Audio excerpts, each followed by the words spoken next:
개발자를 하는 사람들이 많아지고 지원자들 간의 경쟁도 치열해집니다. 이에 따라 사교육 시장, 부트캠프, 강의들이 많아지는 건 물론이고 고액의 멘토링을 제공해주는 서비스들이 보이는 건 어제 오늘의 일이 아니죠. 최근에 정확히 오늘이죠. 제가 알게 된 강의에는 성능 개선, 성능 테스트를 알려주는 강의도 있더라고요. 그거를 신입 개발자를 대상으로 알려주는 거죠. 보고 제가 약간 충격을 받았었는데 그러니까 이런 서비스들의 마케팅에서는 내가 취업을 위해 이직을 위해서 어떤 지식을 반드시 알아야 되는 것처럼 여러분들을 겁을 줍니다. 저는 이런 걸 보면 뭐랄까 하나같이 개발의 본질과는 멀어진다는 생각을 합니다. 여러분 개발이 뭐라고 생각하세요? 재즈가 뭐라고 생각하세요? 재즈? 네. 상대방의 호흡, 화합. 아니? 뭐 이런 영상도 있지만 저는 일상에 있는 약간 이런 비정형적인 문제들을 해결책을 생각한 다음에 논리적인 코드로 구체화해가는 과정이 개발이라고 생각을 합니다. 구글이 페이지 랭크 알고리즘으로 검색 엔진의 성능을 개선한 거라든지 압축 알고리즘을 통해서 텍스트, 이미지, 영상, 데이터를 효율적으로 저장하는 것 등등 말이죠. 물론 이 방금 제가 말씀드린 알고리즘 같은 경우는 컴퓨터 지식들이 많이 필요하지만 그런 게 아니더라도 우리가 일상적으로 만드는 RESTful API라든지 리액트 컴포넌트라든지 이런 것들도 엄밀히 보면은 크게 다른 게 아닙니다. 다 일상에 있던 비효율들을 개발을 통해 해결하는 과정의 일부분들이니까요. 우리는 당근마켓이라는 플랫폼을 통해서 이제는 중고 거래를 되게 쉽게 하는데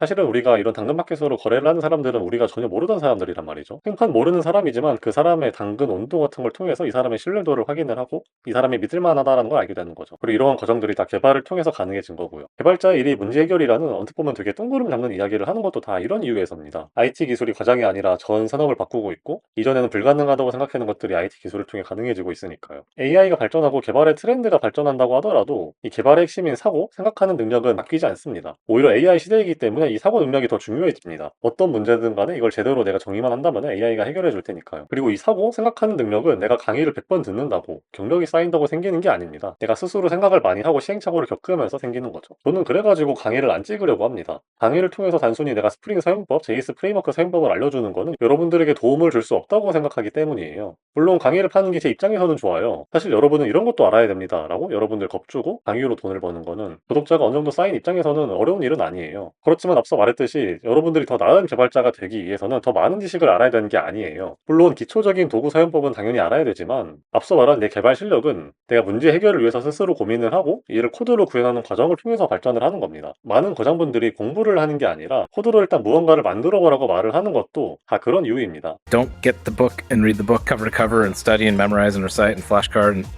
go build something. Like go solve a problem. Go build the thing that you want to. 이에 대해서는 저도 공감을 많이 하고요. 저는 그래서 사이드 프로젝트를 처음부터 끝까지 본인 힘으로 만드는 거를 2년 전부터 계속 권장드렸었습니다. 그렇지만 이 프로젝트를 만듦에 있어서 제일 어려운 게 아이디어 기획 부분이었죠. 그래가지고 제가 이 부분을 코칭으로 도와드린다고 말을 하는 겁니다. 주제가 아무리 작고 미천하다고 하더라도 이게 정해지고 기획이 약간 구체화되기만 하면은 이 이후의 개발은 되게 쉬워지거든요. 그리고 나만의 문제를 정의한 다음에 해결해가는 과정이기 때문에 내가 알게 되는 것도 훨씬 더 많고요. 물론 이 코칭이 제 시간도 더 많이 들고 제가 신경 쓸 것도 더 많습니다. 비즈니스 확장 측면에서도 무한히 할 수 있는 강의보다 훨씬 더 떨어지고요. 저는 그럼에도 제가 아니라 여러분들을 위해서 이 코칭을 하려고 합니다. 또 저는 엄청난 부자가 되려고 유튜브를 하는 것도 아니고요. 이 진정성은 제가 구독자 150명일 때 코칭을 했을 때랑 다를 바가 없습니다. 물론 요새는 어그로를 끌기 위한 영상도 가끔 올리지만요. 제가 링크에도 달았지만 이번 코칭 기수 모집은 7월 9일까지 하고요. 1.5달에 한 번씩 모집을 하려고 합니다. 오늘 영상을 통해 느낀 바가 있으면 이번 코칭 꼭 신청해 주시길 바랍니다. 처음부터 끝까지 본인 힘으로 무언가를 만드는 경험은 신입분들은 물론이고 경력분들에게도 반드시 도움이 될 겁니다. 관심 있는 분들은 링크를 통해서 한번 봐주시길 바랍니다. 감사합니다.